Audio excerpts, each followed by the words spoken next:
ناظرین سچویشن کچھ اچھی نہیں لگ رہی ہے. اس کی وجہ یہ ہے کہ جو انسرٹینٹی ہے یہ سب سے بڑا خطرہ ہے کہ آگے ہوگا کیا, کسی کو کچھ پتا نہیں ہے. اور نتنیاہو کیا پلان کر رہا ہے, سب سے خطرناک بات تو یہ ہے کہ نتنیاہو کو ویسٹ جو وہ پروٹیکٹ کر کے بیٹھا ہوا ہے. اب ویسٹ کیا کام نتنیاہو سے لینا چاہتا ہے اور نتنیاہو کیا کام جو وہ ویسٹ سے لینا چاہتا ہے امریکی کندھا استعمال کر کے. وہ کون کون سے OIC ملکوں کو جب وہ نشانہ بنانا چاہتا ہے اور سب سے بڑھ کر ایران کو. یہ اس کا سب سے ڈینجرس پارٹ ہے کہ جن کے پاس اس وقت طاقت ہے, دنیا کا اقتدار ہے, ان کی کوئی ول نہیں ہے مڈل ایسٹ میں امن کرنے کی, اور ایران کو تو وہ ہر صورت میں تباہ کرنا چاہتے ہیں, اور فلسطینی ریاست کا ان کا کوئی دور دور تک جب وہ ارادہ نہیں ہے, اور انہوں نے ایکسپینڈ کرنا ہے, مزید علاقوں کو اپنا اس میں شامل کرنا ہے. تو اس تمام کو جب آپ مد نظر رکھتے ہیں تو پھر آپ کو لگتا ہے کہ کچھ بہت ہی خوفناک جو ہے وہ ہونے جا رہا ہے. اب گلف کی جو سیکیورٹی ہے وہ بہت برے طریقے سے انڈرمائن ہو رہی ہے, جو کہ اچھی بات نہیں ہے. گلف کی سیکیورٹی کا انڈرمائن ہونا, اس کا کوئی بھی اچھا نتیجہ جب نہیں نکلے گا. لیکن سوال یہ ہے کہ یہ کر کون رہا ہے اور کس وجہ سے یہ ہو رہا ہے. جیسے پیوٹن اور پریزیڈنٹ شی نے جو جوائنٹ سٹیٹمنٹ جاری کی, انہوں نے کہا کہ مڈل ایسٹ کی جو انسٹیبلٹی ہے اس کی وجہ امریکہ اور اسرائیل ہیں اور ان کی جنگ ہے. تو ابھی مختلف ملکوں کی طرف جب وہ مسٹیریس ڈرونز آ رہے ہیں, کبھی سعودی عربیہ کی طرف آ رہے ہیں, کبھی UAE کے اوپر آ رہے ہیں, کبھی قطر کے اوپر آ رہے ہیں, اور کچھ دیر پہلے جارڈن کی طرف ڈرونز گئے ہیں, اور ان کا اوریجن کیا ہے کچھ پتا نہیں ہے, یہ کہاں سے ڈرونز آ رہے ہیں اور کون یہ فائر کر رہا ہے. ابھی UAE نے جو ہے وہ الزام لگایا ہے عراق میں جو گروپس موجود ہیں, اور کہا ہے کہ ان کو ایران سپورٹ کر رہا ہے, اور ایران کی سپورٹ سے انہوں نے UAE میں جو نیوکلیر پلانٹ پر اٹیک ہوا ہے وہ انہوں نے کیا ہے.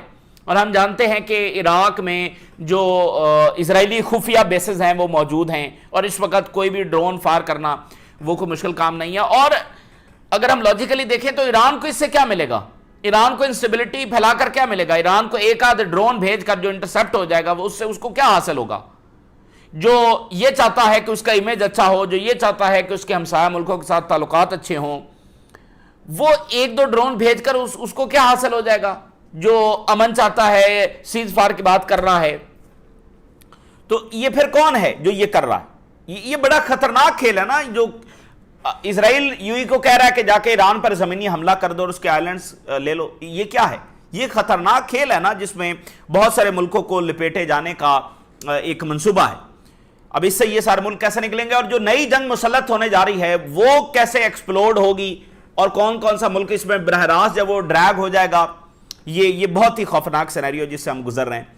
ایران نے ایک اور وارننگ جاری کر دی ہے. ایران نے کہا ہے کہ اب باب المندب بھی وار ایکویشن میں شامل ہوگا جب دوبارہ اٹیک ہوگا. ایوری ڈے ایران جو ہے وہ ایک ایڈیشن کر رہا ہے. پہلے انہوں نے کہا کہ ہم نیوکلر بنائیں گے, پھر انہوں نے کہا کہ جو کیبلز ہیں اس کے اوپر بھی ہمارا کنٹرول ہوگا, پھر انہوں نے کہا کہ سپیس میں ہم تیار ہیں, پھر انہوں نے کہا کہ بیونڈ دا ریجن اب ہم یہ رسپونڈ کریں گے. اب وہ کہہ رہے ہیں کہ باب المندب بھی یہ وار ایکویشن میں جب وہ شامل ہو جائے گا. اور پینٹاگن کی کل کی رپورٹ یہ ہے کہ ان کو یہی خدشہ ہے, اور انہوں نے ریڈ سی میں باب المندب میں سرویلنس جب وہ شروع کر دی ہے, اور یمن نے ان کے ڈرونز بھی گرانا شروع کر دی ہیں. تو ایک سائلنٹ وار وہاں پر شروع ہو چکی ہے. اگر باب المندب بند ہوا تو پھر آپ دیکھیے گا کہ ایک اور زیادہ شدید انرجی کرائسس. جو پیوٹن نے بات کی تھی کہ دنیا ریئلائز نہیں کر رہی, جو رشیا نے بات کی کہ دنیا ریئلائز نہیں کر رہی کہ وہ کتنی بڑی تباہی کے دہانے پر کھڑی ہے, تو یہ جو جنگ ادھر چھیڑی گئی ہے دنیا بھی ریئلائز نہیں کر پا رہی کہ اس کے کتنے خطرناک جو کانسیکوینسز ہیں وہ نکل سکتے ہیں. یہ جنگ اپنے اندر جو ہے وہ نیوکلیر وار کا جو رسک ہے وہ اپنے ساتھ کیری کیے ہوئے ہے. حزب اللہ نے 4 اسرائیلی جو مرکاوا ٹینکس ہیں ان کو نشانہ بنایا ہے. دوسری طرف جو یوکرین کی جنگ ہے وہ بگڑ رہی ہے, بہت اس انداز میں بگڑ رہی ہے کہ وہ نیوکلر کی طرف جا رہی ہے. یہ جنگ پہلے دن سے اپنے ساتھ جو ہے وہ نیوکلر وار کا خطرہ رکھتی ہے, رشیا اور نیٹو کی براہ راست جنگ کا خطرہ رکھتی ہے. ابھی جب پیوٹن بیجنگ میں ہیں تو رشیا میں کیا ہو رہا ہے, رشیا نے اپنے لانچرز کو نیوکلر وار ہیڈ کے ساتھ لیس کر دیا. رشیا نے اپنے لانچرز کو نیوکلر وار ہیڈ کے ساتھ لیس کر دیا ہے, لوڈ کر دیا ہے. تو اب آپ مجھے بتائیے کہ دنیا ایک نیوکلر جنگ کے دہانے کے اوپر آ کر کھڑی ہوگی. رشیا نے نیوکلر وار ہیڈز لوڈ کر دیے ہیں اپنے لانچرز کے اندر, اور اس وقت یورپ میں ایک کھلبلی مچی ہوئی, اور نیٹو کہہ رہا ہے کہ ہم مانیٹر کر رہے ہیں جو رشیا نیوکلر ڈرلز جو وہ کر رہا.